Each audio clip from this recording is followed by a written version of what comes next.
I've booked you a tour, Nora. The Sunshine Meadows facility. It's for the best. My daughter-in-law's voice sliced through the silence of the dining room. Chloe's words weren't loud, but they landed with the force of a physical blow, a stunning, sharp impact that seemed to suck all the air from my lungs. The scent of the roasted chicken on my plate, a recipe I'd perfected over 40 years, suddenly turned greasy and repulsive in my nostrils. My fork, halfway to my mouth, stopped. It hung there in the air, a small silver pendulum marking the exact moment my life fractured. My son, my Ethan, didn't look up. His gaze was fixed on his own plate, his fork and knife moving with a dreadful mechanical precision, dissecting a piece of carrot as if it were the most complex surgical procedure he had ever faced. He had his father's shoulders, broad and once a source of comfort, but now they were hunched, pulled inward, a fortress built to keep his own mother out. His silence was a roar. It was a betrayal so profound, it felt like a physical object in the room, a third guest at our miserable table. On the granite countertop of the kitchen island, just beyond the archway Richard had designed to feel so open and welcoming, sat my birthday cake. A simple vanilla sponge with buttercream frosting, the kind I'd loved since I was a girl. Chloe had bought it from the expensive bakery downtown. It was still in its clear plastic box, a pristine specimen under the recessed lighting. Beside it was a small unopened pack of 72 candles, a number that, an hour ago, had felt like a milestone. Now it just felt like a number. A tally of years that had culminated in this fluorescent-lit, sterile moment of eviction. Chloe smiled. It was a polished, practiced expression, the kind she used for her online followers. It didn't reach her eyes. Her eyes were like chips of ice, assessing me, waiting for a reaction she could manage, one she had already planned for. "Think of it as a birthday present," she continued, her voice impossibly bright, a layer of sweetness slathered over poison. A step into a new, carefree chapter. A brochure appeared in her hand, slid from the designer handbag resting on the chair beside her. The name, Sunshine Meadows, was written in a cheerful, looping font over a picture of two silver-haired women laughing, their heads thrown back in what was meant to look like pure, unadulterated joy. They were sitting on a pristine lawn, a manicured garden blooming behind them. It looked like a resort. It looked like a prison. My hand, the one not holding the fork, was under the table, gripping the edge of the heavy oak. Richard had chosen the wood. He'd sanded and stained it himself in the garage. His hands, usually so deft with architectural pens and rulers, covered in sawdust. He said a family's table had to have weight, that it had to feel permanent, a place to anchor ourselves. Right now, I was clinging to it, trying not to be swept away. "A tour," I managed to say. The words felt foreign in my mouth, like pebbles. They came out as a dry whisper. My throat was a desert. Ethan flinched at the sound of my voice, a barely perceptible tightening of his jaw. He put his fork down with a soft clink against the china. He still wouldn't look at me. He looked at the water glass in front of him, then at the salt shaker, then back at his plate. Anywhere but at the face of the woman who had rocked him to sleep in a room just down the hall.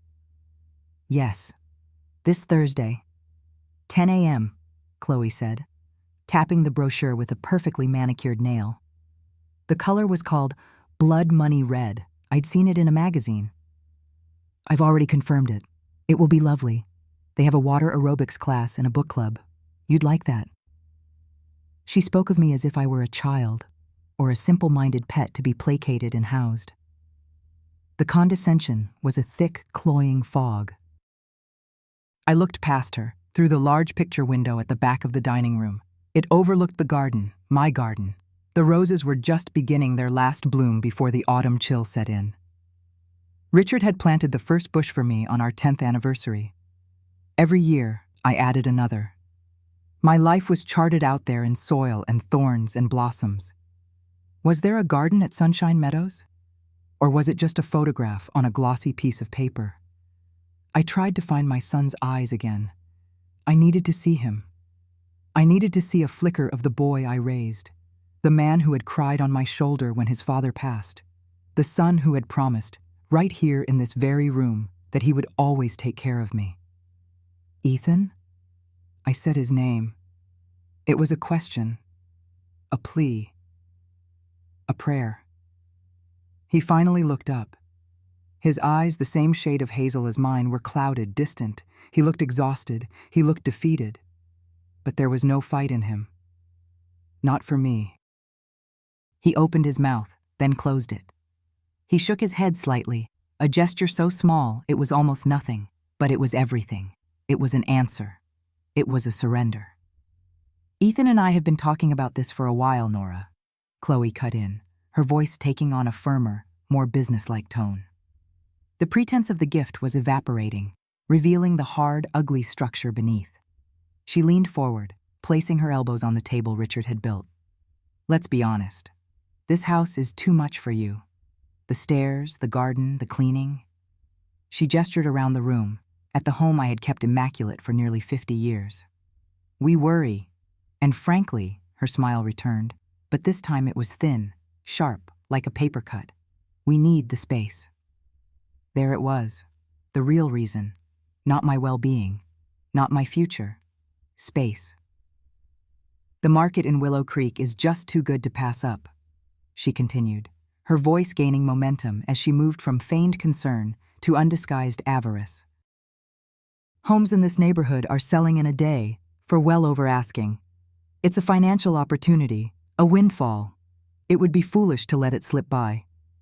She was talking about selling my home. My home. The words echoed in the sudden, ringing silence of my mind. This wasn't just a house. It was a living, breathing archive of my entire adult life.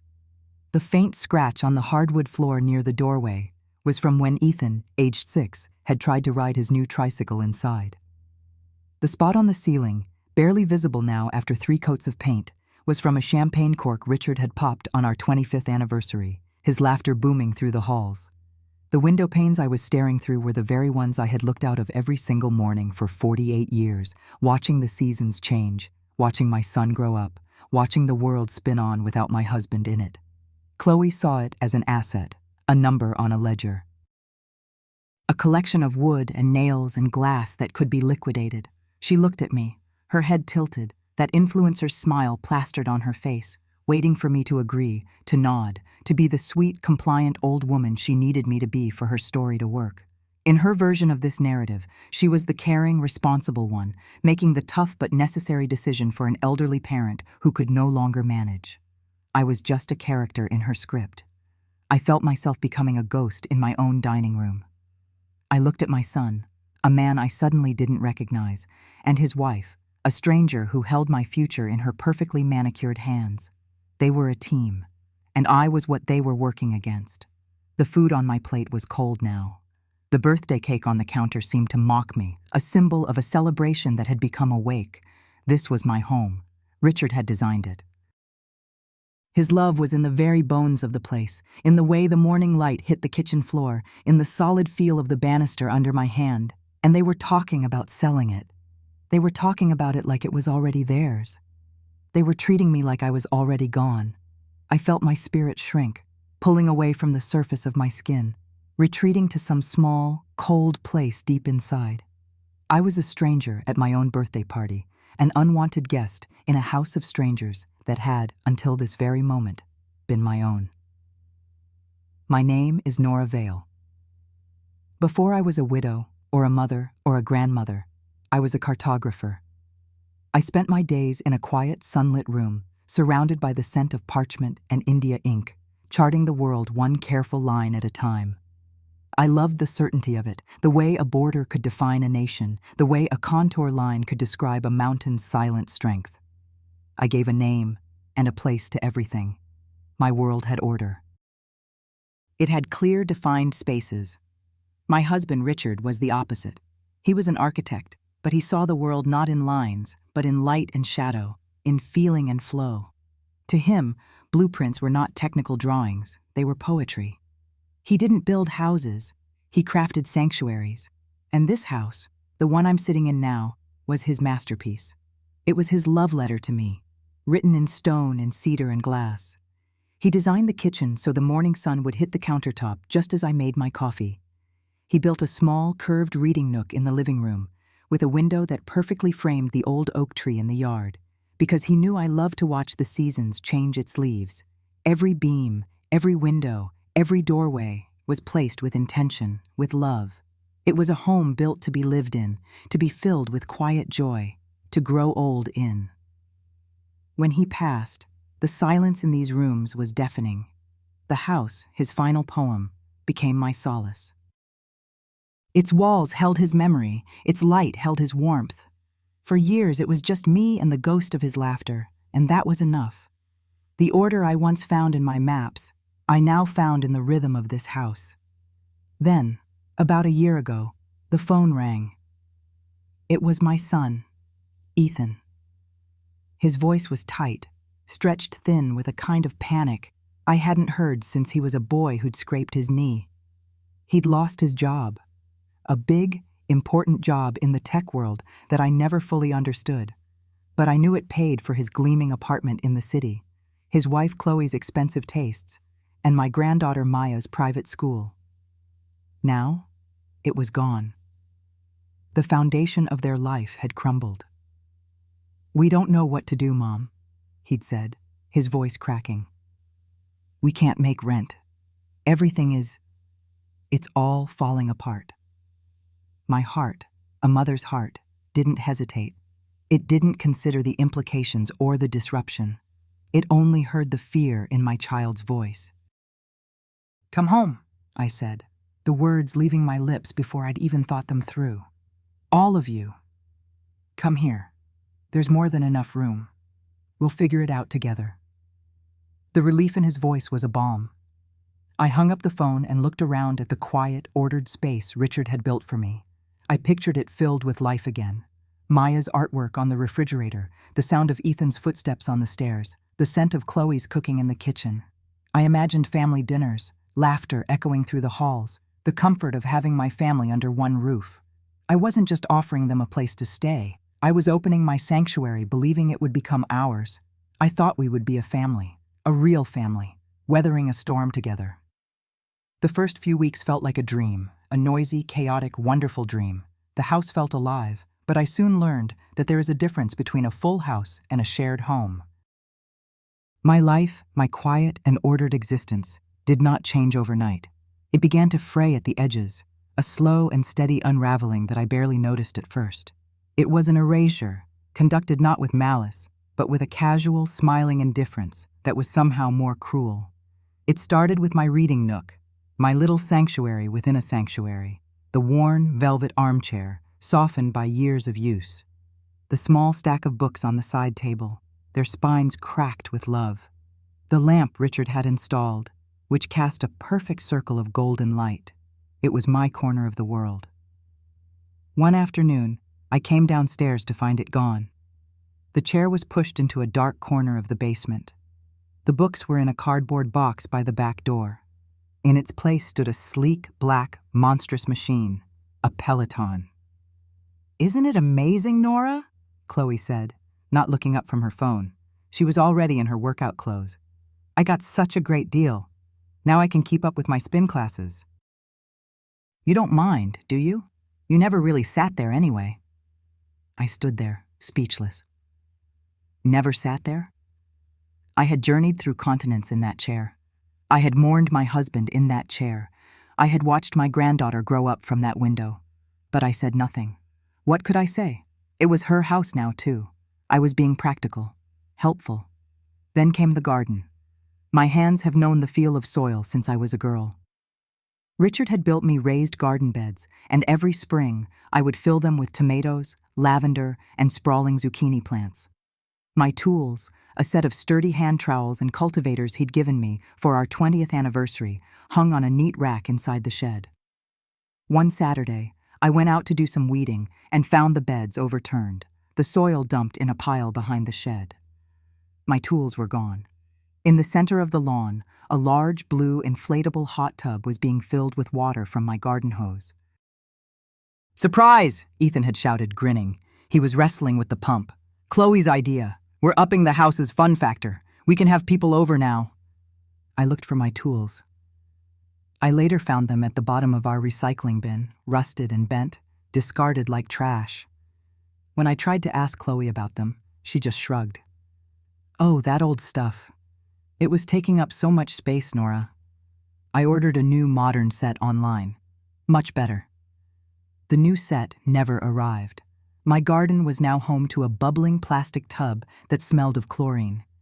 The erasure wasn't just spatial, it was financial. The initial understanding was that my help was a temporary bridge. Just until I land the next big thing, Mom, Ethan had promised. I was happy to help. I took over the grocery bills, telling myself that it was easier for one person to manage. Then it was the utilities, then their car payments.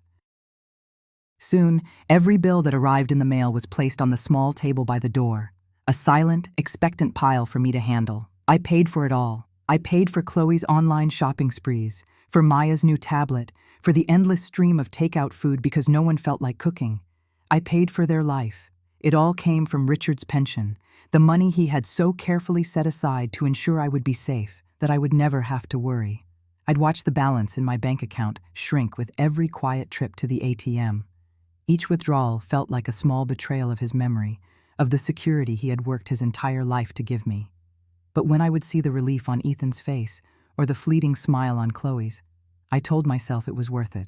This is what a mother does. This is what a family does. But we weren't a family. I was the proprietor of a bed and breakfast where the guests never left and never paid. I became a ghost in the background of their vibrant, aggressively documented life. At the dinner table, my stories about the past were met with polite, vacant stares before the conversation was wrenched back to something Chloe had seen on Instagram.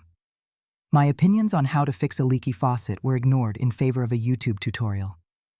I would walk into a room and the conversation wouldn't pause. It would simply flow around me, as if I were a rock in a stream. The house was no longer filled with the sound of laughter, but with the constant thumping bass of Chloe's workout music, the incessant pinging of their phone notifications, the loud, performative arguments and reconciliations that made up their daily drama. My quiet, ordered world had been invaded by noise and chaos. I was no longer the keeper of this sanctuary. I was its janitor, its financier, its silent, invisible specter, haunting the hallways of a life that was once my own. I would look at the photos they posted online, Chloe and Ethan smiling in the hot tub, Maya posing in front of the Peloton, and I was never in them. It was their house, their life. I was just the ghost who paid the bills. The cruelty found a new, horrifyingly public stage. It began subtly, with the constant presence of Chloe's phone, propped up on the kitchen counter, its single black eye always watching. One afternoon, she set a mug of tea in front of me, the ceramic clinking loudly against the polished granite. "Here you go, Nora," she cooed, her voice a syrupy, sweet performance. "A nice cup of chamomile to help you relax." She smoothed my hair back from my forehead, a gesture that felt less like affection and more like positioning a prop. The little red light on her phone was on. I saw my own weary face reflected in its dark screen. "Thank you, Chloe," I murmured, my voice a dry rasp. She smiled, a wide, brilliant smile that didn't reach her eyes. "It's the least I can do. It's so important to us that you feel loved and cared for in your golden years." She turned to her phone. "It's not always easy, of course," she confided to her unseen audience, her voice dropping to a theatrical, martyred whisper. "The challenges of multi-generational living are real. But the sacrifice is worth it, isn't it? For family." She punctuated the sentence with a hashtag she spoke aloud. #elder care, #sacrifice, #family love. The moment she hit the stop record button, the warmth in the room evaporated. Her smile vanished, replaced by a tight-lipped impatience. She snatched the phone from its stand. "For God's sake, try to look a little more grateful next time," she hissed, her voice a venomous whisper. "You look like a hostage. My followers will think something's wrong." She turned her back on me, her fingers already flying across the screen, no doubt crafting the perfect, deceptive caption. The tea she'd made was lukewarm and bitter. I left it untouched. This became our new reality. My life was curated for content. Chloe would film herself fluffing my pillows, calling me a precious treasure, only to mutter, "useless relic," under her breath as she walked away. She'd record herself helping me with the buttons on my cardigan, her long manicured nails fumbling deliberately to make it look like a struggle, her sighs of feigned patience echoing for the camera. Seconds later, off camera, she'd yank the fabric so hard I'd stumble. Her followers adored her. The comments poured in. "You're a saint, Chloe! Your husband's mother is so lucky to have you. I wish my family cared for my grandma like this." Each comment was a fresh stab of disbelief, a confirmation that the world saw a saint while I was living with a monster. I was being erased, and in my place, they were building a monument to my tormentor. Ethan was a ghost in this new production. He'd walk in during a filming session, see the phone propped up, and just pivot and walk out, his shoulders slumped. He never intervened. He never looked at the comments. He simply allowed it to happen, his silence a form of complicity that felt heavier than Chloe's active cruelty. Even Maya was being roped into the performance. I'd hear Chloe coaching her before a video. "Okay, honey, go give Grandma a big hug, a really big one. Tell her she's the best grandma in the world. And smile. Show everyone what a happy family we are." Maya, at 17, was old enough to see the cracks in the facade. She'd perform the hug with a stiff reluctance, her eyes meeting mine over Chloe's shoulder with a look of shared misery and helplessness. The daily humiliations were smaller, but no less sharp. At dinner, a new seating arrangement appeared. Ethan and Chloe sat at the head and foot of the large oak table my Richard had built. Maya sat to one side. A small, wobbly card table was set up at a distance, near the kitchen doorway, for me. Chloe claimed it was so I could have more space and not feel crowded. The first time I sat there, on a hard-backed kitchen chair, while they sat on the cushioned dining chairs, I felt a chasm open up between us. They passed serving dishes amongst themselves, their laughter and conversation a wall of sound I couldn't penetrate. Ethan would occasionally glance over, a pained look on his face, before Chloe would say his name sharply, drawing his attention back to her. My meals were served on the old, chipped melamine plates from the back of the cupboard, the ones we used for picnics. They ate from my wedding china. I was a guest, a charity case, in the house my husband's hands had crafted. Then came the new rule. "Mom, we've been thinking," Ethan began one evening, his eyes fixed on a spot on the wall just past my head. Chloe sat beside him, her hand on his arm, the picture of a supportive wife. "Chloe works so hard from home and the kitchen table just isn't cutting it.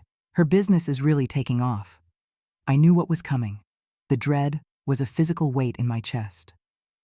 "We need a proper office," Chloe finished, her voice smooth and reasonable. "And your room, it has the best light." My bedroom. The room I had shared with Richard for 45 years. The room where the morning sun spilled across the floorboards just so. The room where his scent still lingered faintly in the cedar closet. It wasn't just a room. It was the heart of my life, the sanctuary of my memories. "There's the guest room," I whispered, my throat tight. "Maya needs that," Chloe said dismissively. "She's a teenager. She needs her privacy, you understand." I looked at Ethan, my son, my only child. I searched his face for a flicker of protest, a sign that he remembered this was his father's house, my home. All I found was a deep, weary shame.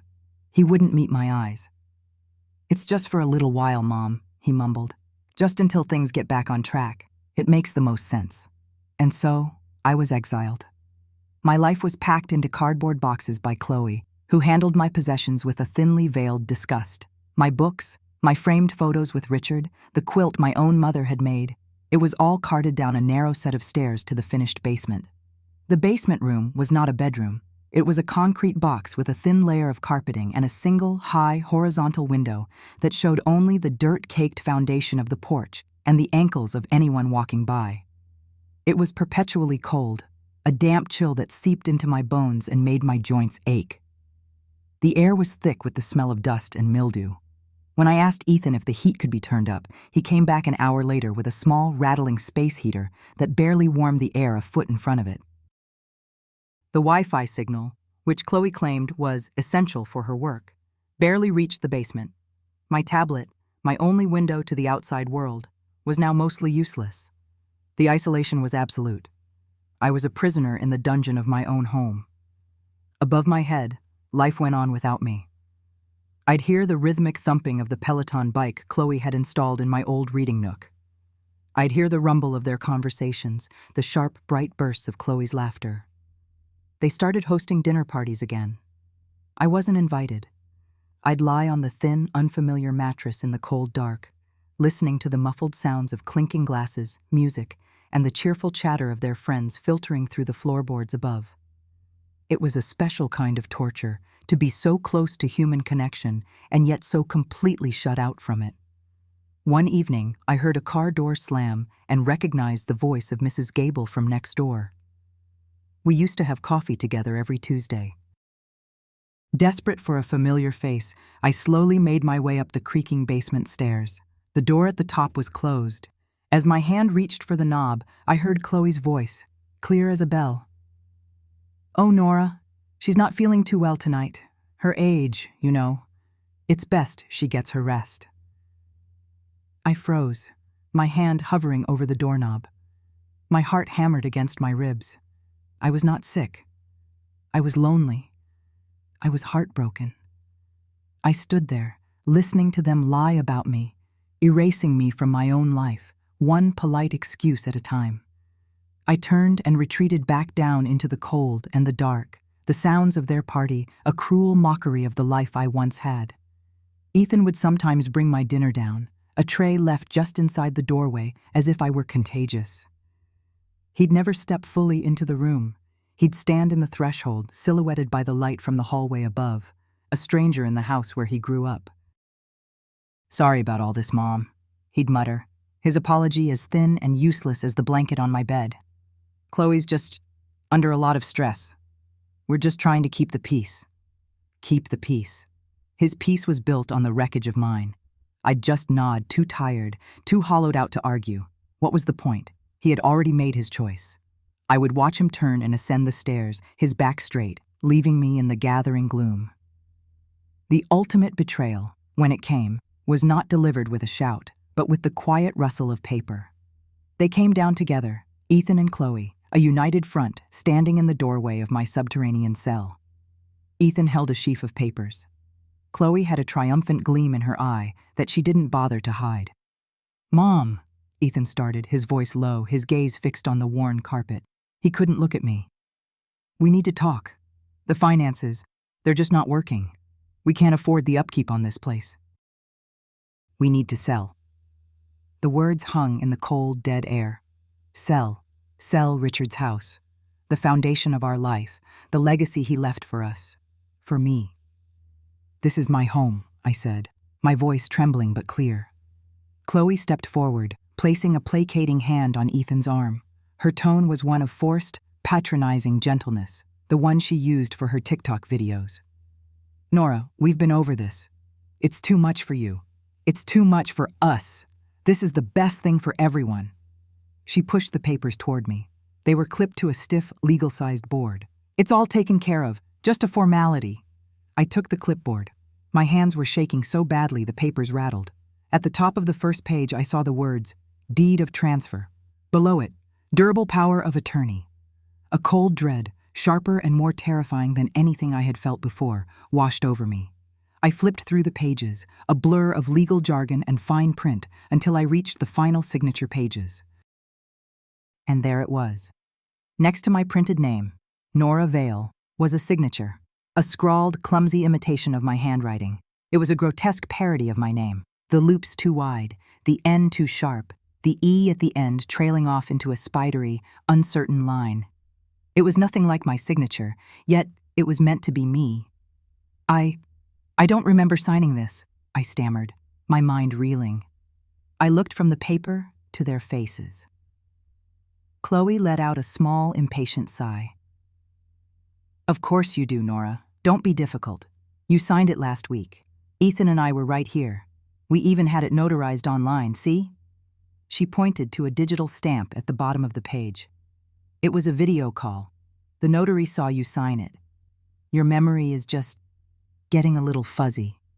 Gaslighting. They were trying to make me believe I was losing my mind.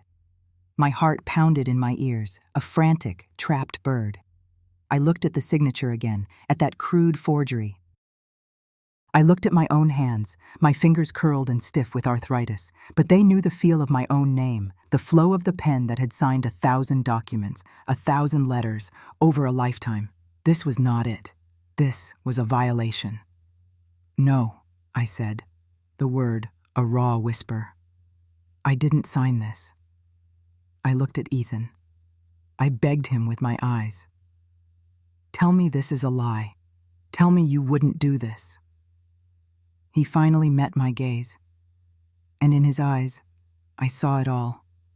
The guilt, the shame, and the unwavering, spineless decision to stand with her, not with me. He looked away, his jaw tight. It's done, Mom, he said, his voice flat and final. He had surrendered me. Chloe took the clipboard from my nerveless fingers. Her smile was a thin, cruel slash across her face. It's for the best, Nora. Soon, you'll be in a lovely new place, with people your own age. No more big, drafty house to worry about. She and Ethan turned and walked away, leaving me alone in the cold basement. They didn't even bother to close the door. I sat there on the edge of the cot, the dim light from the hallway slanting across the floor, and I stared at the empty space where they had stood. The silence they left behind was vast and suffocating. It was the sound of my life being stolen. I was no longer just a ghost in my own home. I was an officially evicted spirit, my very identity signed away by a hand that was not my own. The air in the basement was thick with the ghosts of forgotten things. It smelled of damp concrete, decaying paper, and the slow, sweet rot of a life being packed away. My life. The single bare bulb hanging from a cord cast long, dancing shadows that made the stacks of boxes look like a miniature, crumbling skyline. This was my new kingdom, a subterranean exile in the house Richard had built with his own 2 hands. He had designed every angle, every window to catch the light. Now I lived where the light never reached. Defeat is a quiet thing. It doesn't roar. It seeps into your bones, heavy and cold like this basement air. I moved with the slow, deliberate motions of the conquered. My fingers, papery and thin, traced the outlines of a porcelain music box, a gift from Richard on our 20th anniversary. Its delicate painted ballerinas were frozen mid-pirouette, just as I was frozen in this moment. Chloe had deemed it clutter. I gently wrapped it in old newspaper and placed it in a box labeled keepsakes, a word that now felt like a taunt. What does a person keep when they are being erased? Not the grand furniture or the art that had once graced the walls upstairs. Those were already gone, sold or given away to make room for Chloe's sterile, minimalist aesthetic. No, you keep the small things, the talismans that hold the echoes of a voice, the warmth of a touch. A tattered copy of 100 Years of Solitude, with Richard's notes in the margins. A small, smooth stone we'd picked up on a beach in Maine. The silver locket containing a faded, microscopic picture of us on our wedding day. These were the items that made up the architecture of my soul, and I packed them as if preparing for an archaeological dig into my own past. My hands trembled as I worked, not just from age, but from a deep cellular rage that had nowhere to go. It was a poison with no antidote, a scream trapped behind my teeth. Ethan, my son. His silence was the cruelest blow. He would walk past me with his eyes fixed on his phone, his shoulders hunched as if the weight of his betrayal was a physical burden. He was a stranger with my husband's eyes, a ghost haunting the periphery of my destruction. Chloe was a storm, loud and destructive, but Ethan's silence was the flood that followed, drowning everything in its path. I was sorting through a box of Richard's old university textbooks, the pages brittle and yellowed, when my knee bumped against the back wall of his closet. It was a deep, walk-in space that Richard had designed himself, lined with cedar panels. I'd been avoiding it. It was the most intimate part of the house, the place that still smelled most like him. The slight thud was hollow, different from the solid sound of plaster and wood. I paused, my hand hovering over a dusty trigonometry tome. I ran my fingers along the cedar panels. They were smooth, seamless, but my memory, a foggy and unreliable landscape these days, flickered. A flash of Richard, years ago, holding a saw, a secretive smile on his face. Every good fortress needs a secret passage, Nora, he'd said, winking. I had dismissed it as one of his romantic whims. Curiosity, a long-dormant instinct, stirred within me. I pushed aside the heavy winter coats that Chloe hadn't bothered to move. I pressed along the seams of the panels. Near the floor, in the deepest, darkest corner, my fingers found a slight give, a tiny, almost invisible indentation. I pressed harder. With a soft click, a section of the wall swung inward, revealing a dark, narrow cavity. It wasn't a passage, but a hiding place. And inside, standing upright, was his old drafting tube. It was made of rich, dark leather, worn smooth with use, the brass caps tarnished with age. I pulled it out. It was heavy, far heavier than it should have been. I'd seen his blueprints before. They were light, airy things. This felt dense, solid. I laid it on the dusty floor, my heart beginning a slow, heavy drumbeat against my ribs. My fingers fumbled with the brass cap, my knuckles stiff. It came loose with a sigh of released pressure. I tipped the tube, expecting a cascade of rolled papers. Instead, a single thick roll slid out. It wasn't paper. It was vellum, creamy and substantial, bound with a simple leather tie. It felt important, ancient. I thought it was just more memories, perhaps his master thesis, or the original, sentimental drawings of this very house. A painful reminder of what I was losing. I almost pushed it aside, the wave of grief too powerful. But its weight, its solemn presence in this secret space, held me captive. Something was different here. I left the roll tied, the mystery of it a small, single point of light in my suffocating darkness. I slid the tube back into its hiding place and closed the panel. It was a secret, my secret. The first one I'd had in a very long time. That small discovery, that anomaly, lit a tiny flickering flame of agency in the frozen cavern of my chest. For the first time in months, I felt a desire to do something other than simply endure. The first logical step was to understand the full scope of my financial imprisonment. Chloe had handled all my bills for the past year, a task she'd taken on with a performative sigh, claiming I was getting too muddled to manage my own affairs. I had let her, worn down by her relentless assertions of my incompetence. I found my old laptop, a dusty relic Chloe had scoffed at, and waited for it to boot up. The house Wi-Fi, the one I paid for, connected automatically. I navigated to my bank's website, the familiar logo, a beacon of normalcy in my chaotic world. I typed in my username, a name Richard had helped me choose, and my password, the name of our first dog, a word that had been a secret key for decades. Access denied, invalid credentials. I typed it again, slower this time. My fingers were steady. I knew the word. It was as much a part of me as my own name. Access denied. A cold slick of sweat traced its way down my spine. I clicked the forgot password link. It asked for security questions. What was the name of your first-grade teacher? What was the model of your first car? But the questions on the screen were not my questions. What is your favorite brand of yoga pants? What is the name of your dream vacation spot in Bali? These were Chloe's questions. These were the answers to a life I had never lived. She hadn't just taken my money. She had stolen my history, replacing my memories with her own shallow aspirations. Panic began to claw at my throat. I had to talk to a person. I found my phone, my smartphone, another gift from Chloe that I now understood was a leash, and called the bank's customer service line. The cheerful, tinny hold music felt like a deliberate mockery. After an eternity, a human voice answered. "Thank you for calling Sterling National Bank. My name is David. How can I help you today?" My own voice came out as a weak croak. "Hello, I can't seem to access my account online. My name is Nora Vale." I gave him my account number, reading it from an old statement I'd managed to keep hidden. There was a clatter of keyboard keys. "Okay, Mrs. Vale, I see your account. It looks like the password was reset yesterday afternoon. We also have a note here that a new power of attorney was filed for your accounts last week, granting full access to a..." Chloe Vale? The words hit me like a physical blow.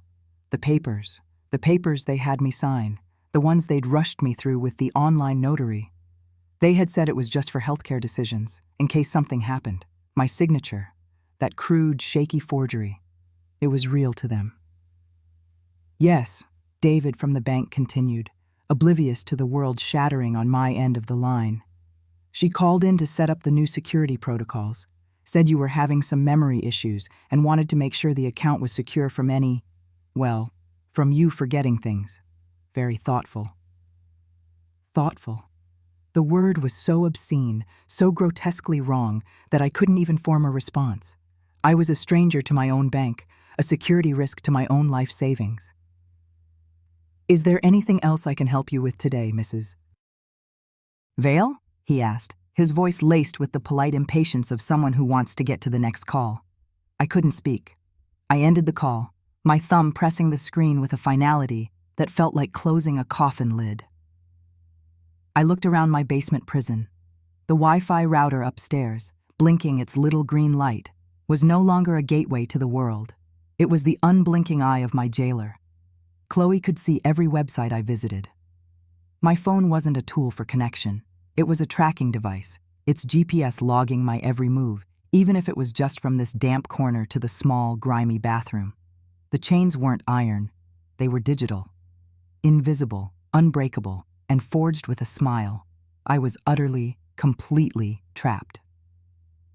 The days that followed blurred into a gray fog of despair.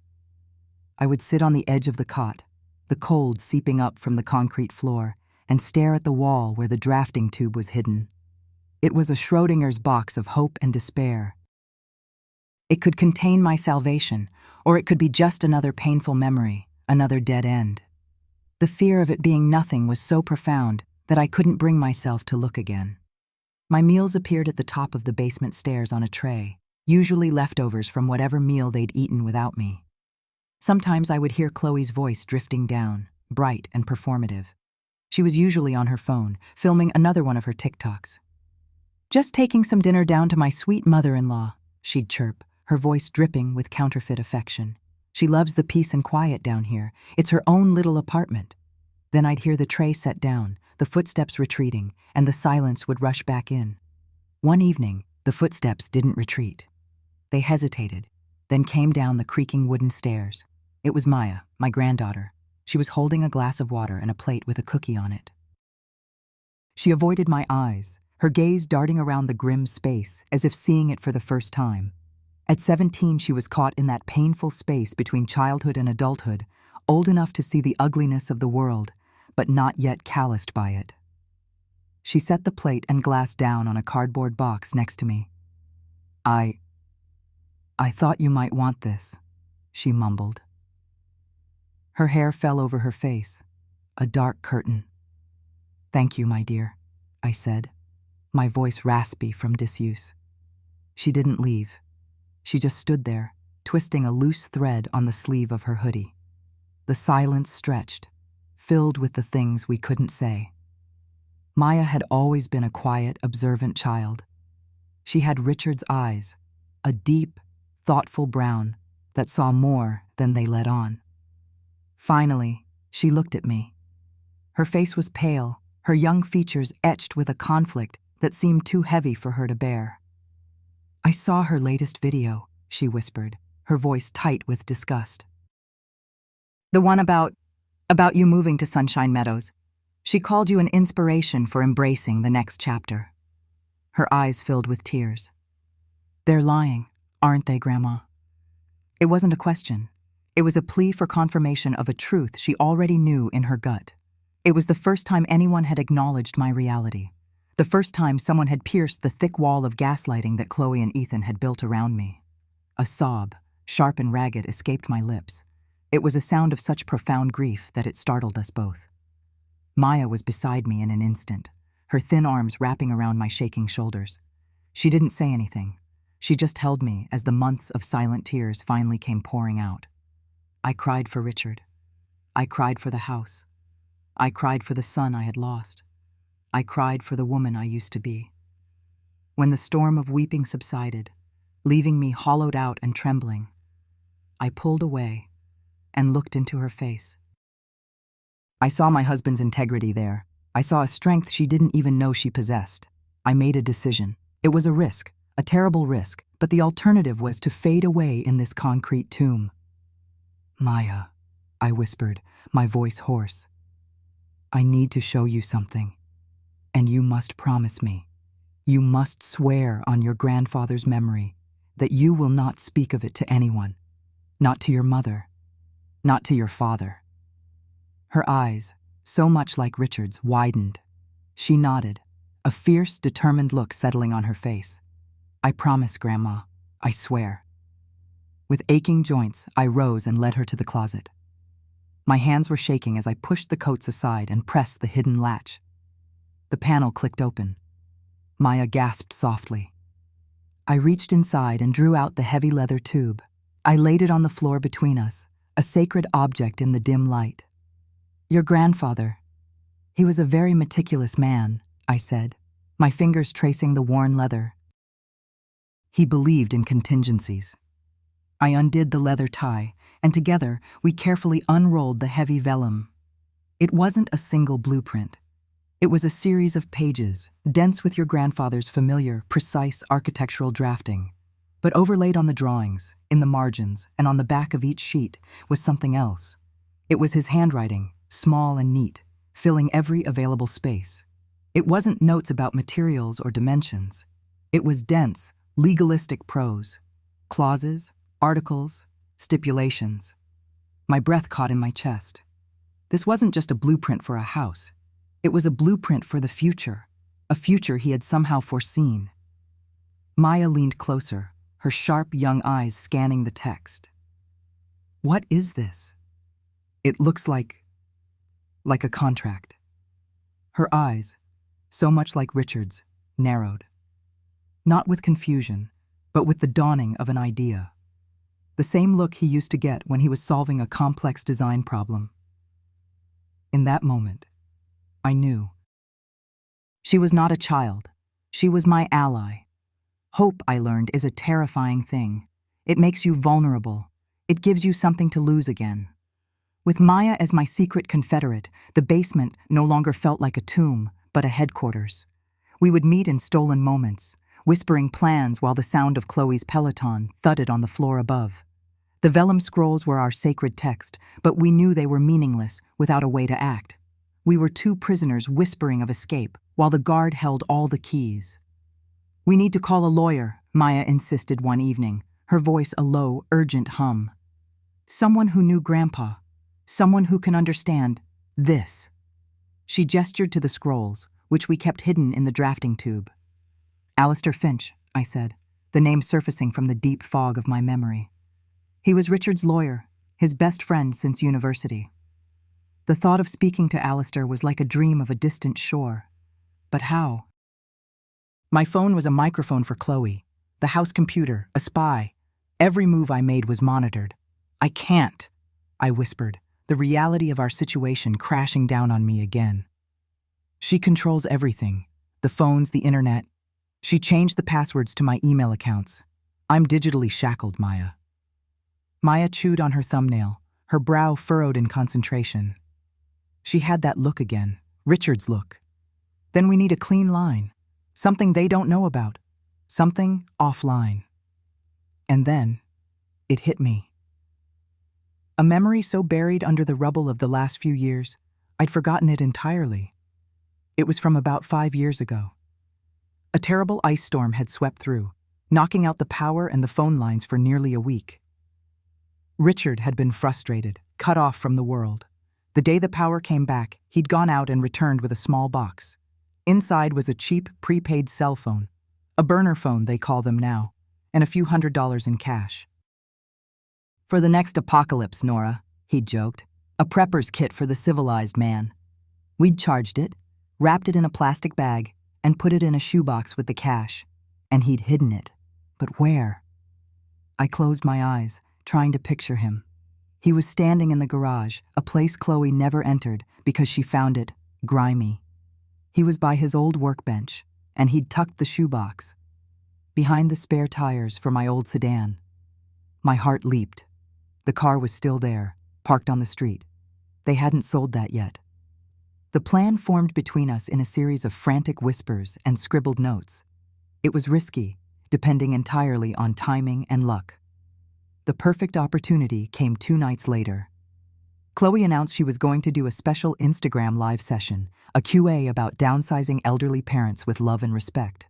The hypocrisy was so staggering, it was almost comical. As the time approached, the tension in the basement was a living thing. Maya gave me a quick, nervous hug.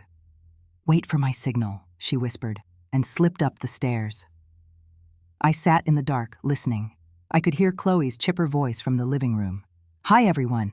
Welcome. So glad you could join me. I'm getting so many questions about our journey with Ethan's mom." My stomach churned. Then I heard it. A loud crash from the kitchen, followed by Maya's convincing shriek. "Oh my God, Mom! The olive oil, the entire bottle, it's all over the floor." I heard Chloe let out an exasperated sigh, her sweet online persona cracking for a second. "For goodness sake, Maya, I'm live. Everyone's so sorry, just a little domestic drama, you know how it is with teenagers," she said to her phone, her voice strained. That was my cue. I moved faster than I had in years. I slipped up the basement stairs, my soft-soled slippers making no sound. The back door, the one leading to the garage, was just past the kitchen. I could hear Chloe berating Maya, completely distracted. I slipped out into the cold night air, my heart hammering against my ribs. The garage was dark and smelled of gasoline and old sawdust. I fumbled for the light switch. My hands, slick with nervous sweat, scrambled behind the stack of old tires, and there it was, a simple cardboard shoebox. I snatched it and darted out of the garage, not daring to go back through the house. I scurried around the side of the house to my car, parked at the curb.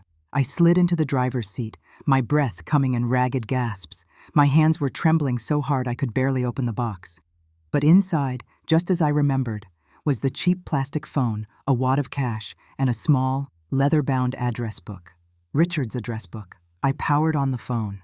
The screen glowed to life, a beautiful, brilliant blue. It had a full battery. Of course it did. Richard would have made sure of that. My fingers, clumsy and shaking, flipped through the address book. F. Finch. There it was. Alistair Finch. A cell phone number and an office number. I dialed the cell number. It rang once, twice. My hope began to drain away with each ring. Maybe he'd changed his number. Maybe he'd retired. Maybe he wouldn't remember me. Then, a voice answered. Older, a bit gravelly, but unmistakable. Alistair Finch. Tears streamed down my face, tears of sheer, unadulterated relief, the first crack in the prison wall. I took a shaky breath, the name a prayer on my lips. Alistair. I whispered into the untraceable, anonymous dark. It's Nora. Nora Vale. The old burner phone, a relic from a time before smartphones were extensions of our very souls, felt both alien and familiar in my hands. Maya had created the diversion beautifully, a loud theatrical argument with her mother upstairs about a school trip, a manufactured teenage crisis that bought me the precious minutes I needed. My heart hammered against my ribs, a frantic drumbeat in the cold silence of the basement. I crept to the one corner the Wi-Fi signal couldn't quite reach, a dead zone that had once been a source of frustration but was now my sanctuary. My fingers, stiff with age and anxiety, fumbled with the worn keypad. I had to squint to see the numbers, the contact name I had programmed in so many years ago, under a simple, innocuous heading. Gardner. Alistair Finch. Richard's lawyer, his friend, his executor, the man Richard had trusted with his legacy, and, as it turned out, with my future. The phone rang, a tinny, artificial sound that seemed impossibly loud in the stillness. It rang once. Twice. My hope began to fray. Perhaps he had retired, changed his number, forgotten the solemn promise made over brandy and blueprints 2 decades ago. Finch speaking? The voice was older, gravelly, but the authority in it was unmistakable. It was a voice that didn't tolerate nonsense, a voice that had built a career on the unshakable foundation of the law. I opened my mouth, but only a choked sob escaped. I pressed my fist against my lips, silencing the sound, terrified Chloe or Ethan might hear. "Hello? Is anyone there?" Alistair's voice sharpened with impatience. I took a breath, a ragged, desperate gasp of air. "Alistair," I whispered, the name a prayer on my lips. "It's Nora. Nora Vale." There was a pause on the other end of the line, A silence so profound I could hear the faint crackle of the connection, then a heavy sigh, a sound freighted with years of foreknowledge and a deep, abiding sadness. Nora, my God. His tone softened instantly, the impatience replaced by a weary recognition. Richard always said this day might come. He hoped it never would. But he said if you ever called from a number I didn't recognize, I was to listen. And I was to believe. The dam broke. The carefully constructed walls I had built around my heart crumbled into dust.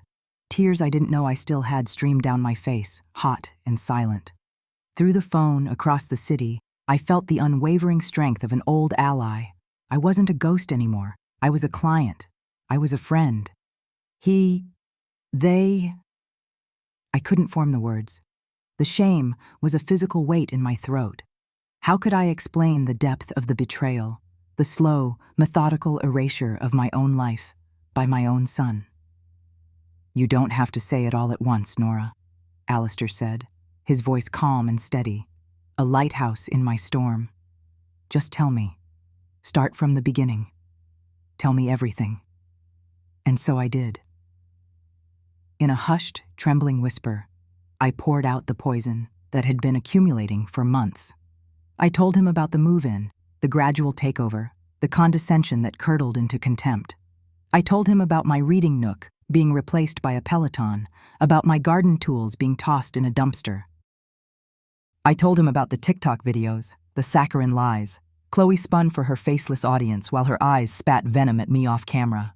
I described the exile to the basement, the isolation, the feeling of being a prisoner in the home Richard had built for us. My voice broke when I spoke of Ethan, of his averted eyes and his damning silence, a silence that was a deeper wound than any of Chloe's overt cruelties. Finally, my voice dropping to a near-inaudible whisper, I told him about the papers, the forged signature, the online notary that had stolen my home and my autonomy with a few clicks of a mouse. I spoke for what felt like an eternity, unburdening my soul into the small black phone. Alistair didn't interrupt. He just listened, his silence a vessel that held my pain. When I was finished, exhausted and empty, there was another long pause. The contemptible, greedy fools, he finally murmured, the words laced with a cold, precise anger that was far more terrifying than any shouting. They actually did it. He saw it in them, you know, Richard. He saw the seed of it in Ethan, the weakness, and he saw the ambition in Chloe, even back then. He called it hollow hunger. He worried it would one day consume his son. A fresh wave of grief washed over me for my husband, for his incredible foresight, for the burden he had carried, trying to protect me even from beyond the grave. What do I do, Alistair? I pleaded.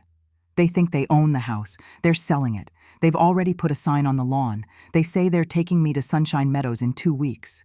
You do nothing, he said, and the certainty in his voice was absolute. It cut through my panic like a surgeon's scalpel. Absolutely nothing. Do you understand me, Nora? For the next 2 weeks, you are going to give them the performance of a lifetime. And you are a defeated old woman. You are confused, heartbroken, and resigned to your fate. You will let them see you packing your boxes. You will let them talk about the nursing home. You will let them think they have won a total, unconditional victory. But the house... The house is the least of their problems, Alistair said, a grim satisfaction in his tone. Let them sell it. Let them sign the contracts. Let them pop the champagne. The more rope they take, the more securely they will hang themselves. Richard made sure of that. Now, tell me about this tube you found. The one behind the wall panel. Tell me what's in it. Every single detail. I described the heavy vellum, the unusual weight of the paper, the way the ink seemed to be part of the fiber itself. I described the title block, which read not just Vale Residence, but Vale Residence Living Trust Instrument. As I spoke, I felt a shift inside me. The trembling fear was being replaced by something else, something cold and hard and clear. It was the dawning of a terrible, beautiful, and righteous anger. It was hope, armed with a blueprint for revenge. The rebellion began in whispers. It was a conspiracy of two, conducted in the dead of night, in the sliver of space between my basement cot and the cold concrete wall. Maya would sneak down after her parents were asleep, her face illuminated by the glow of her phone, her eyes bright with a fierce loyalty that was a balm to my wounded spirit. She was my spy, my agent, my connection to the world they had tried to sever me from. "Grandma, I have a plan," she whispered one night, her breath fogging slightly in the damp air. "I have a huge digital art project due for my portfolio. I need to use the school's large-format, high-resolution scanner. The one in the library. Nobody ever uses it." My heart leaped. "Can you do it? Is it safe?" She gave me a look that was pure teenage confidence mixed with the grim determination of an adult. "Chloe thinks everything I do is a waste of time. She won't even ask. I'll tell her it's a series of old maps for a history overlay. She'll just roll her eyes and tell me to be back by dinner." The next afternoon was an agony of suspense. I sat in my basement room trying to read, but the words swam before my eyes. Every creak of the floorboards above sent a jolt of anxiety through me. Was that Chloe, snooping? Was that Ethan, coming to deliver some fresh, passive-aggressive cruelty? I imagined Maya at her school, carefully unrolling the heavy vellum tube. I pictured her laying the massive sheet onto the scanner bed, the bright light passing over Richard's meticulous work. My hands were slick with sweat. This was our one shot. If they were caught, if Chloe discovered the blueprint, the whole fragile plan would shatter. Maya returned just as Chloe was loudly complaining about having to prepare a vegan-friendly, gluten-free meal for her book club. She swept past me with a triumphant, almost imperceptible nod, a USB drive clutched in her hand like a precious jewel. Later that night, long after the last Peloton spin and the final scroll through social media, we huddled together in the basement again. Maya plugged the drive into her laptop, the screen casting long, dancing shadows on the walls. She clicked open the file, and there it was, my breath caught in my throat. On the screen, in stunning, crystalline detail, was Richard's masterpiece, but it was so much more than a plan for a house. We zoomed in, and my eyes filled with tears. Woven into the very fabric of the design, in his tiny, precise, architectural script, was a second layer of text. It was a legal document, a fortress of words masquerading as a building. Alongside the electrical wiring diagram for the master bedroom, he had inscribed a clause defining residency rights in perpetuity. Embedded in the structural specifications for the foundation was a section on the non-transferable nature of the core asset. The plumbing schematics were annotated with legalese about fiduciary duty and beneficiary protections. He had used the language of construction to build an unbreakable legal cage around his family, around me. The most beautiful, most damning part was a section he had drawn directly within the outlines of the living room fireplace, the heart of the home. It was a short, elegant paragraph he had titled The Cruelty Clause. Maya read it aloud in a hushed, awestruck whisper. "Any direct heir, or spouse of a direct heir, found to have engaged in acts of cruelty, neglect, financial malfeasance, or emotional abuse towards the primary beneficiary nor avail, shall be immediately and irrevocably disinherited from all assets, properties, and funds held within the Richard Vale Living Trust." It was a time bomb, set 20 years ago, waiting for the right pressure to be applied. And Chloe, with her TikTok account, had not only applied the pressure, she had meticulously documented herself doing it. "He thought of everything," Maya breathed, her eyes wide. "He was a genius." "He was your grandfather," I said, my voice thick with emotion. I reached out and touched the screen, tracing the lines of the virtual fireplace, feeling the warmth of Richard's love and protection across the years. "And he loved us very much." Maya's fingers flew across the keyboard. She encrypted the high-resolution files, wrapping them in layers of digital protection that would be meaningless to Chloe, but a clear signal to Alistair. With a final decisive click, she attached them to an email and sent them rocketing through the digital ether to Alistair Finch. The send notification was a quiet little chime, but to my ears, it sounded like the first toll of a judgment bell. The whispered rebellion was over. The silent war had begun. From that moment on, I became an actress. I inhabited the role of the defeated woman so completely, I sometimes feared I might lose myself in it. I learned to let my shoulders slump, to let my gaze drift into the middle distance as if my mind were already fading. I perfected a slight tremor in my hands when I reached for a glass of water. I played the part of a woman whose world had shrunk to the size of a few cardboard boxes and the bleak prospect of a shared room in Sunshine Meadows. My performance was for an audience of two, Ethan and Chloe. They consumed it with a greedy, self-satisfied pity. "Oh, Mom, don't try to lift that, you'll hurt yourself," Ethan would say, his voice thick with a counterfeit concern that made my stomach turn. He would take a box of old photo albums from my hands, a box he had no intention of keeping, and place it on the donate pile. I would look at him with watery, grateful eyes and murmur, "Thank you, dear. You're a good son." Inside, my heart was a block of ice. I saw the weakness Alistair had spoken of, the moral cowardice that allowed him to watch his wife dismantle his mother's life for a temporary financial gain. Chloe was even easier to fool. Her narcissism was a blindfold. She saw only what she wanted to see, her own magnanimity in the face of my tragic decline. She orchestrated my packing like a stage manager, clucking her tongue and offering useless advice. "Now, Nora, let's be practical," she'd say, holding up a hand-knitted shawl Richard had given me one cold autumn evening. "You won't really need things like this at Sunshine Meadows. They have central heating. Let's just pack the essentials." I would nod meekly, allowing her to toss the shawl into a black trash bag. I let her strip my life of its texture, its history, its meaning, all while I watched her, cataloging every cruel little gesture, every dismissive word. Each one was another nail in the coffin she was building for herself. The day she decided to film her final, triumphant TikTok was my masterpiece. She set up her ring light in the living room, the space now echoing and bare. She had coached me on my lines. I was to look wistful, a little sad, but ultimately grateful for this new beginning. "Ready, Nora?" she chirped, pressing the record button on her phone. The fake smile clicked into place on her face. "Hey, everyone. So it's a bittersweet day here.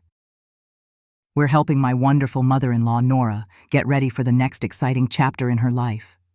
She panned the camera to me. I was sitting in Richard's favorite armchair, the last piece of furniture yet to be moved. I looked up, letting my eyes seem unfocused and lost. "We found the most amazing place for her, Sunshine Meadows, where she'll have so many friends her own age and all the care she needs," Chloe continued, her voice dripping with artificial sweetness. She knelt beside me, placing a patronizing hand on my arm. "It's hard to say goodbye to this big old house, isn't it, Nora? But we're looking forward to new adventures, right?"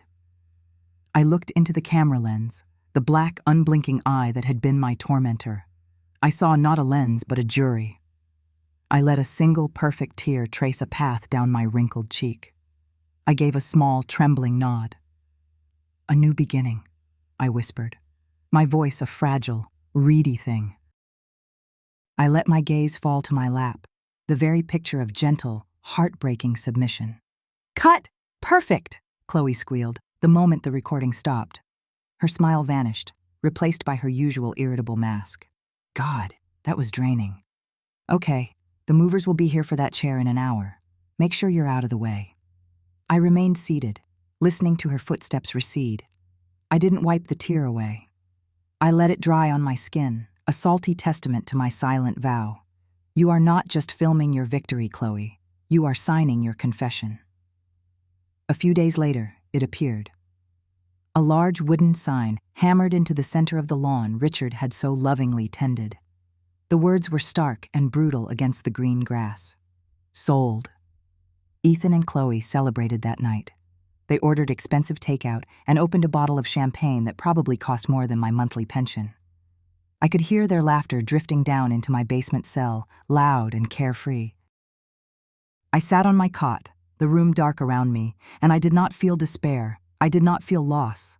I stood up and walked to the small, grimy window that looked out onto the yard at ground level. Through it, I could see the bottom of the sign. They saw a transaction, a closing date, a dollar amount that would solve all their problems.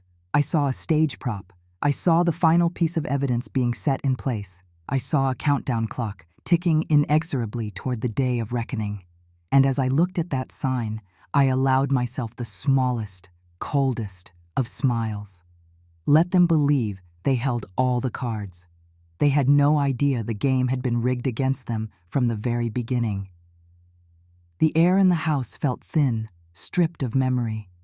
It was the same air I had breathed for 40 years, but now it tasted of latex paint and lemon-scented cleaner, a chemical veneer over a lifetime of ghosts. The day of the closing had arrived, a day that felt less like an ending and more like a final erasure. The buyers, a young couple named Mark and Jessica, were conducting their final walkthrough. Their faces were luminous with the kind of hope you can only have when you don't know the history of the walls you're about to own. I sat on a single cardboard box in the corner of the living room, the one marked Nora, Miscellaneous. It was a fitting throne for a queen in exile. From my perch, I had become part of the background, a piece of furniture soon to be hauled away. Chloe was in her element, a radiant conductor of a symphony only she could hear. Her voice, slick and polished for the occasion, echoed in the cavernous, empty space. "And this is where we opened up the wall to the kitchen," she announced, gesturing with a flourish. "It creates such a wonderful flow for entertaining. I just knew it had the potential. We." The word was a small, sharp stone she threw effortlessly. Richard had designed that flow. He had sketched it on a napkin one evening, his eyes alight with the geometry of happiness. Chloe had merely paid a contractor to knock down the plaster. Mark, the husband, ran a hand along the new granite countertop. "It's incredible. You guys did an amazing job."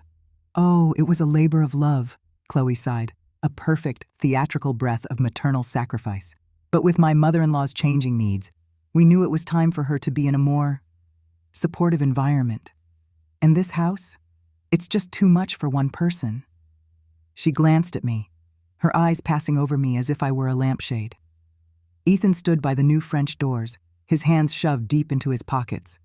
He was trying to look proud, to puff out his chest and own this moment, but he just looked hollowed out.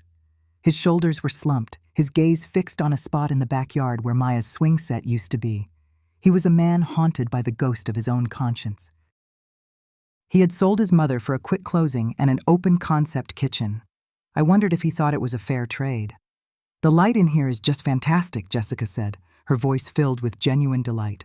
She was picturing her future here, her children's laughter, holiday dinners, quiet Sunday mornings. She had no idea she was walking through a graveyard of my own precious memories. I didn't blame her. The house was good at keeping secrets. Richard had made sure of it. "We put in all new fixtures," Chloe continued her sales pitch, though the deal was already done. She couldn't help but perform. Energy efficient, of course. And the smart thermostat is a dream. You can control it from your phone. I watched them, a silent observer of my own dismantling. Every update she pointed out was a scar, the track lighting where Richard's favorite reading lamp used to be.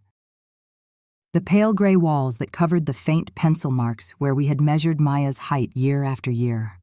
Chloe hadn't just renovated a house. She had methodically curated my absence long before I was even gone. I closed my eyes for a moment, gripping the edges of my cardboard box. I felt the rumble of a moving truck outside, a low, guttural sound that seemed to vibrate up through the floorboards. The finality of it. I had played my part so well. The confused, frail old woman, heartbroken, but resigned. I had let her pack my things, offering only meek, feeble protests. I had watched her stage photos for her online audience, my face a mask of weary gratitude as she documented her heart-wrenching but necessary act of love.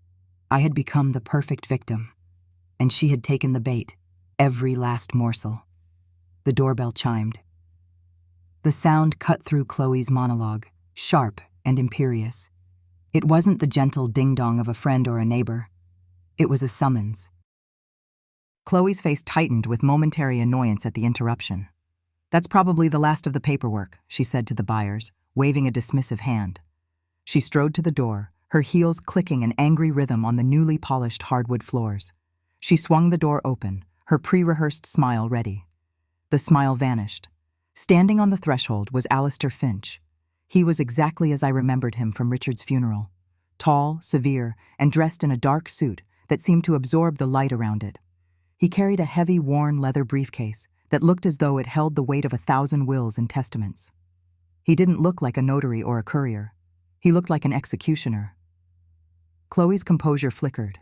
She recovered quickly, her condescension rushing in to fill the cracks. "Can I help you?" she asked, her tone dripping with impatience. Alistair's gaze swept past her, past the empty rooms, and landed on me, sitting on my box in the corner. He gave a subtle, almost imperceptible nod. It was the signal. My heart, which had been a slow, heavy drum all morning, began to beat a little faster. "The nursing home must have sent a representative," Chloe scoffed, turning her head to project her voice across the room. "Nora, your ride is here." The cruelty was so casual, so reflexive. She didn't even see him as a person, just an obstacle, a minion from the place she was shipping me off to. Alistair ignored her completely, his eyes still on me. Then he spoke, his voice calm, low, and utterly commanding. It filled the empty space in a way Chloe's shrill pronouncements never could. "I am not here for Mrs. Vale," he said, his words precise and deliberate. He stepped over the threshold, forcing Chloe to step back. He closed the door behind him with a soft, definitive click. The outside world was now shut out. The play was about to begin. "I am here as the acting trustee of the Richard Vale Living Trust." The words hung in the air. Trust. The word was alien in this context of betrayal and greed. Chloe stared at him, her brow furrowed in confusion. The buyers, Mark and Jessica, exchanged a nervous glance. This was not part of the standard closing procedure. Ethan finally peeled himself away from the French doors, a flicker of alarm in his eyes. "The what? My father didn't have a trust."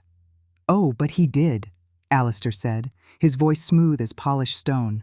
He walked to the empty dining room, the one Chloe was so proud of, and placed his briefcase on the floor. He didn't look at any of them. He was addressing a higher authority, the memory of the man who had hired him decades ago. He was a meticulous man. He planned for everything. Chloe let out a short, sharp laugh. It was a brittle sound. "Look, I don't know who you are, but this house is sold. We are in the middle of a final walkthrough with the new owners. Whatever this is about, it can wait." Alistair clicked open his briefcase. The sound was like a rifle bolt being drawn. He didn't pull out files or folders. Instead, he withdrew a long cardboard tube, capped at both ends. He set it on the gleaming surface of the dining table that Chloe had staged for the open house. With careful, reverent hands, he uncapped one end and slid out a heavy roll of vellum. It was the blueprint, the original. My breath caught in my throat.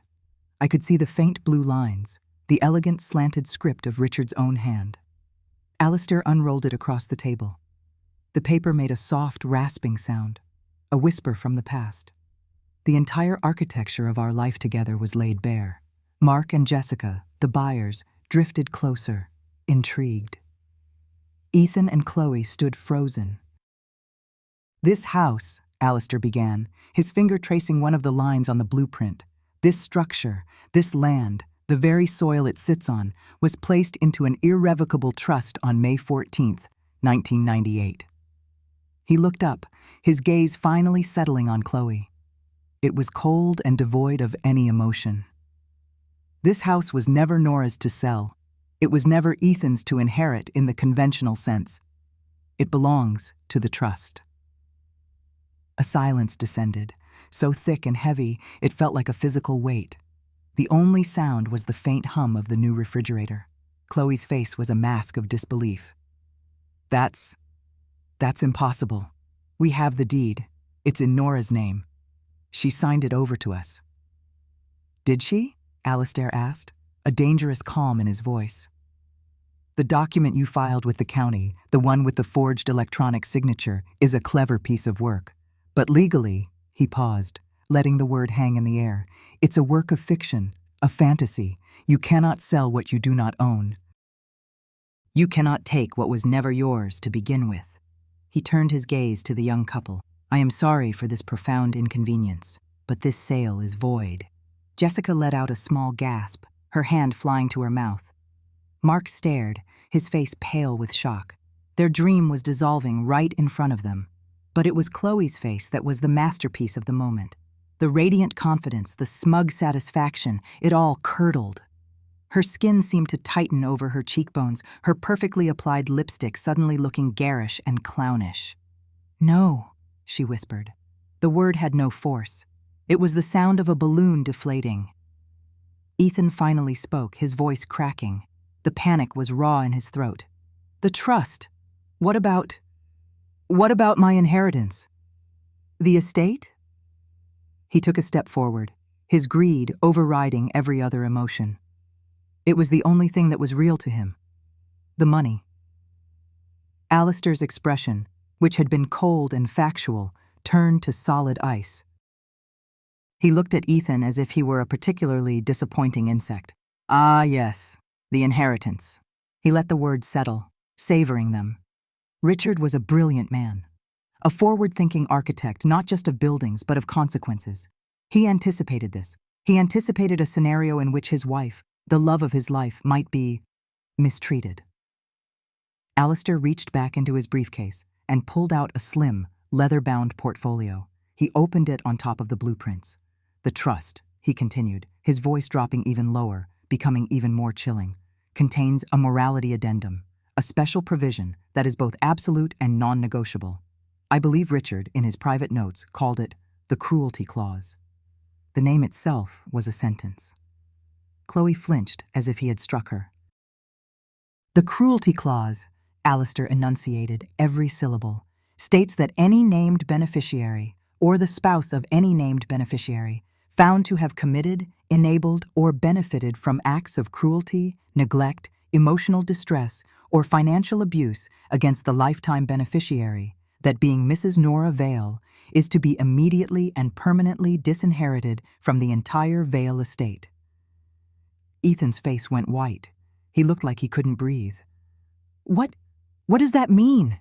he sputtered, though he knew. Oh, he knew.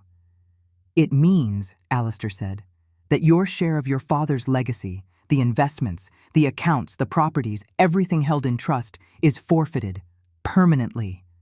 "You can't prove that," Chloe shrieked, her voice finally breaking, raw and ragged. "That's insane. It's my word against hers. She's a confused old woman." For the first time, a flicker of something that might have been grim satisfaction crossed Alistair's lips. It was a terrifying sight. "Proof is always a concern in such matters," he conceded. "Subjective claims, emotional testimony. It can be messy." He paused, then picked up a sleek black tablet from his briefcase. He tapped the screen with his index finger. Fortunately, Richard also stipulated that the trust should accept contemporary forms of documentation as primary evidence. He was always fascinated by the future. He turned the tablet around.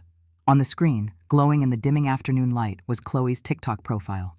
A grid of smiling, self-congratulatory thumbnails stared back at us. There she was, surprising me with the gift of the nursing home tour, her face a mask of saintly concern. There she was, filming me as I packed my boxes, with a caption full of hashtags. Tough decisions. Doing what's best. /family first. There she was, standing in front of the sold sign in the yard, a triumphant smile on her face, telling her followers about this bittersweet new chapter. It was a gallery of her smiling self-incrimination. A meticulously documented confession. Alistair let the silence stretch, allowing the full weight of what they were seeing to land. "Your online performance," he said, his voice soft as silk and sharp as a razor, "has been most persuasive. You provided a clear, dated, and public record of the very cruelty the clause was designed to prevent. You built the case against yourself, video by video." He turned the screen off. The sudden darkness of it felt like a judgment. "You have not just lost this house," he said, his gaze pinning Chloe to the spot. "You have cost your husband his inheritance, all of it." Chloe's jaw didn't just drop. It looked unhinged from her face. Her mouth opened, but no sound came out. A strangled, guttural gasp, a horrifying gulp of air that held all the shock and ruin in the world. Her carefully constructed reality, her smug, filtered influencer fantasy, had been brought down by a dead man's foresight and her own insatiable need for applause. Ethan swayed on his feet, his hand going to the wall to steady himself. He looked at Chloe, then at me, then back at Chloe. The look in his eyes was one of pure, unadulterated horror. He had not only lost his inheritance, he had been disowned by his father from beyond the grave. And I, for the first time in months, felt the weight lift from my shoulders. I slowly, deliberately, pushed myself up from the cardboard box. I stood on my own 2 feet in my own house. The invisible woman was finally, terrifyingly, visible. The silence that followed was the most beautiful sound I had ever heard. It was the sound of justice. The silence in the room was a physical thing, a heavy blanket that smothered the air. The buyers, a young couple who had moments ago been dreaming of paint colors and garden parties, now stood frozen, their eyes wide and darting between Alistair, Chloe, and me. Chloe's face, which had been a mask of triumphant condescension, had cracked. Through the fissures, a raw, primal hatred was beginning to surface. Ethan was pale, his mouth opening and closing like a fish pulled from water, no sounds emerging. The signed papers on the coffee table, their golden ticket, now looked like a cruel joke. I felt a spine straighten inside me that I thought had long since crumbled to dust. For a year, my voice had been a whisper in my own home, a sound easily ignored. Now, it found its timbre. I looked not at my son, not at his wife, but at Alistair, my husband's friend, my anchor in this storm. Alistair, I said, and the word was clear and solid, a stone dropped into a still pond. Please have these people. I gestured vaguely towards Ethan and Chloe, not granting them the dignity of a name. Remove their belongings from my property by 5 o'clock this evening. The spell broke. Ethan crumpled. It wasn't a gradual slide. It was a complete collapse, as if his strings had been cut. He fell to his knees on the hardwood floor Richard had laid, the sound of his kneecaps hitting the wood a sharp, pathetic crack. "Mom," he sobbed. The word choked and wet. He crawled forward, reaching for the hem of my dress. "Mom, I'm so sorry. I didn't know. Chloe, she said it was for the best. For everyone." I stepped back, and his hand grasped at empty air. His apology wasn't for me. It was for himself, a desperate plea to the universe to rewind time and erase his own weakness. He saw the inheritance, the money, the life he had just forfeited, flashing before his eyes. He wasn't mourning the pain he'd caused me. He was mourning his own ruin. Chloe didn't move. She didn't cry or scream or plead. She simply stared at me. Her carefully constructed TikTok persona, the doting caregiver, the selfless daughter-in-law, had evaporated, leaving behind something terrifyingly pure in its malice. Her face was a canvas of fury. Her jaw was so tight I thought her teeth might shatter. If a look could kill, I would have been turned to ash right where I stood. Her silence was her last, most potent accusation. It screamed what her voice could not. "You old woman. You should have just disappeared. You should have just died." It was more damning than any confession. Alistair stepped forward, his presence calm and authoritative. He gave a brief apologetic nod to the bewildered buyers. "I believe this concludes our business for today," he said to them, his tone leaving no room for argument. "I suggest you speak with your agent and your attorney. All of your deposits will, of course, be returned in full." They practically fled, eager to escape the suffocating poison in the room. Then Alistair turned his gaze to Ethan, still sobbing on the floor, and Chloe, a statue of hate. 5 o'clock, he said, his voice quiet but unyielding. "I will have security accompany you to ensure the process is orderly. Do not attempt to take anything that is not explicitly yours. A full inventory exists." Chloe finally broke her silence. But it wasn't a word. It was a sound, a low, guttural snarl that she choked back down. She spun on her heel and stalked towards the stairs, towards the room she had stolen from me. Ethan was left to pick himself up off the floor, his face streaked with tears and shame, and follow in her toxic wake. The silence they left behind was the most beautiful sound I had ever heard. The months that followed were a quiet reclamation. The house began to breathe again, its lungs no longer constricted by their presence. The autumn light that had once seemed so bleak and final now filled the rooms with a warm, honeyed glow, as if the house itself was sighing in relief. Maya stayed. She had quietly packed a bag the day of the eviction and moved into the guest room, her own small act of defiance against her parents. We became partners in healing the home. Our first project was my old bedroom, the one Chloe had turned into her sterile, metallic office. We didn't just paint over the cold gray she'd chosen, we stripped it bare. We peeled away the layers of their occupancy until we were back to the original plaster. Maya, perched on a stepladder, laughed as a fleck of white paint landed on my nose. "What color, Grandma?" she'd asked. "Sunrise," I told her, and we painted the walls in shades of pale yellow and soft peach, the colors of a new day. The Peloton was next. It was a monument to Chloe's vanity and my invisibility. We didn't just roll it out to the curb, we dismantled it. With a set of Richard's old wrenches, we took it apart, bolt by bolt, until it was just a pile of useless metal and plastic. Dragging the heavy flywheel out the front door together, we grunted and laughed, 2 generations exercising the same demon. We left its dismembered carcass on the curb for the scrap collectors, a final, undignified end for a machine that had symbolized so much arrogance. I found my old gardening tools in a trash bin behind the garage, rusted but salvageable. I spent weeks on my knees in the dirt, my hands caked with soil, pulling up the decorative, lifeless shrubs Chloe had planted and replacing them with the rambling, chaotic beauty of the roses and lavender Richard and I had loved. Maya would bring me lemonade and sit on the porch steps, reading, her quiet company, a comforting balm. The garden, like the house, like me, was coming back to life.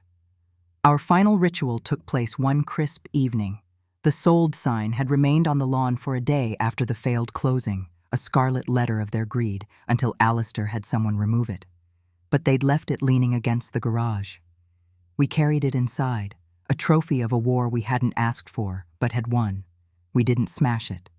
We laid it respectfully in the fireplace, like a fallen warrior. I lit a match.